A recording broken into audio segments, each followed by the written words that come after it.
Hello friends, வணக்கம். எங்கே கிளம்பிட்டு வந்துட்டோம் அப்படின்னு கேட்குறீங்களா? சாட்டர்டே சண்டே அதோட மண்டே வந்து ரம்ஜான் லீவ் இருந்ததுனால நாளே நைட்டே சொல்லி வச்சுட்டேன் இந்த கோயிலுக்கு போகணும் அப்படின்ட்டு.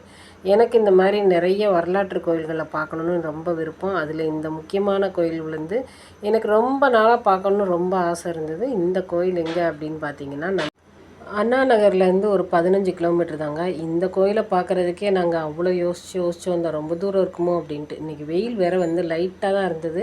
கொஞ்சம் சில்லுன்னு காற்று இருந்ததுனால ஒரு 6:30 மணிக்கே கிளம்பி வந்துட்டோம். ஒரு 7 மணிக்குள்ளே இங்கே வந்தாச்சு.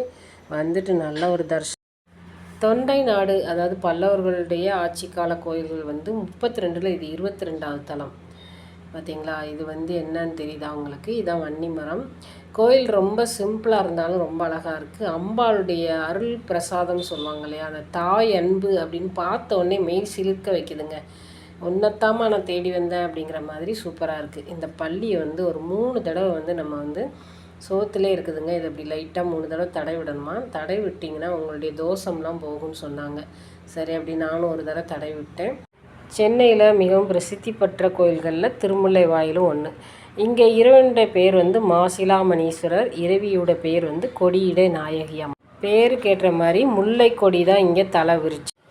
தல வரலாறு என்ன அப்படின்னு பார்த்தீங்கன்னா, வாணன் ஓணன் அப்படின்னு சொல்லி 2 அசுரர்கள் என்ன பண்ணியிருக்காங்க, தொண்டை நாட்டு மக்களையும் முனிவர்களையும் என்ன பண்ணியிருக்காங்க, ரொம்ப துன்பப்படுத்தியிருக்காங்க. இதை கேள்விப்பட்ட அரசன் என்ன பண்ணுறாரு, அவங்க 2 பேரையும் விரட்டுறதுக்காக எண்ணி காட்டுக்கு வர்றாரு. வர்றப்போ அவங்கள எதிர்த்து போரிடும்போது அவங்கள வந்து ஒன்றுமே பண்ண முடியல. திருப்பி வருத்தத்தோடு ரிட்டன் போகிறாரு. அப்படி போகும்போது வழியில் காடு, முல்லைக்காட்டில் வந்து இந்த யானை மேலே அவர் ஏறி போகும்போது யானை காலில் வந்து என்ன பண்ணுது, இந்த முல்லைக்கொடி நல்லா வந்து சுற்றிடுது.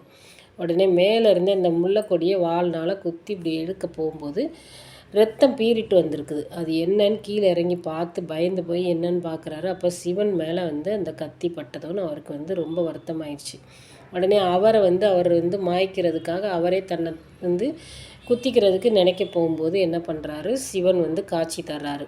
அம்பாள் இல்லாமல் முதல்ல சிவன் வந்து காட்சி தந்து, நீ எதுவும் வருத்தப்பட தேவையில்லை, உனக்கு நான் உதவி புரிகிறதுக்கு நான் வந்து முன்னாடி காட்சி தந்திருக்கேன், நந்தியை நீ அழைச்சிட்டு போயிட்டு அவனை வந்து வென்றுட்டு வா அப்படின்னு சொல்லி அனுப்பிச்சி வைக்கிறாரு. அதுக்கப்புறம் அம்பாள் வந்து காட்சி தராங்க. இதுதான் இந்த கதை. இப்போ நம்ம எங்கே வந்திருக்கோம் அப்படின்னு பார்த்தீங்கன்னா, பச்சையம்மன் கோயில் பக்கத்துலேயே இருக்குது. நல்ல பிரசித்தி பெற்ற கோயில். அதுவும் வந்து நிறைய வந்து இங்கே என்ன அப்படின்னு பார்த்தீங்கன்னா, இங்கே குலதெய்வமாக வந்து கும்பிட்றாங்க. பச்சையம்மாள் அவ்வளவு சூப்பராக இருக்காங்க. இது என்னன்னு பார்த்தீங்கன்னா, அகஸ்தீஸ்வரர், அதை வர சட்டமுனி மாமுனி நிறைய முனிவர்கள் இங்கே இருக்காங்க. பக்கத்துலேயே இருந்ததுனால அங்கேயும் போயிட்டு வந்துட்டோம். சூப்பராக இருந்தது இன்றைக்கி தரிசனம்.